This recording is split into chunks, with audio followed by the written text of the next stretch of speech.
মার্কিন বিচার বিভাগ প্রকাশ করেছে জেফ্রি অ্যাপস্টেইনের ৩০ লাখ পৃষ্ঠার নতুন নথি, আর সেই নথি থেকে বেরিয়ে এসেছে নরওয়ের প্রভাবশালী কূটনীতিক টেরিয়ে রোড লার্সেনের বিস্ফোরক মন্তব্য। অ্যাপস্টেইনকে পাঠানো লার্সনের একটা ইমেইল এখন সামাজিক যোগাযোগ মাধ্যমে তোলপাড় সৃষ্টি করেছে, যেখানে ভারতীয়দের নিয়ে আন্তর্জাতিক কূটনীতিকের চরম ঘৃণার প্রকাশ ঘটেছে।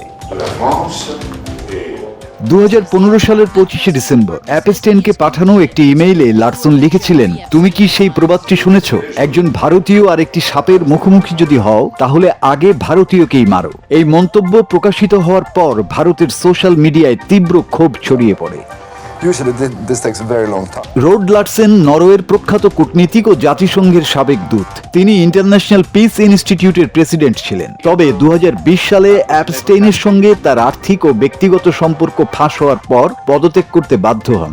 নেটিজেনরা বলছেন এটা জঘন্য ও বিকৃত রুচির পরিচয় এবং ভারতীয়দের প্রতি ঘৃণার স্পষ্ট প্রকাশ।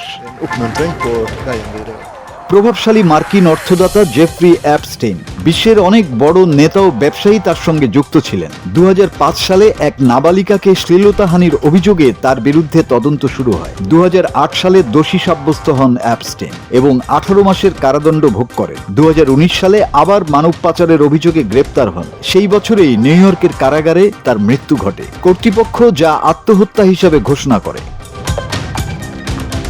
এখন ধাপে ধাপে প্রকাশ পাচ্ছে অ্যাপস্টেইনের সঙ্গে জড়িত প্রভাবশালী ব্যক্তিদের নাম ও নথি। আর এই নতুন ইমেইল প্রমাণ করল শুধু অর্থ বা ক্ষমতার নয়, আন্তর্জাতিক স্তরেও ভারতীয়দের প্রতি কতটা বিদ্বেষ লুকিয়ে থাকতে পারে।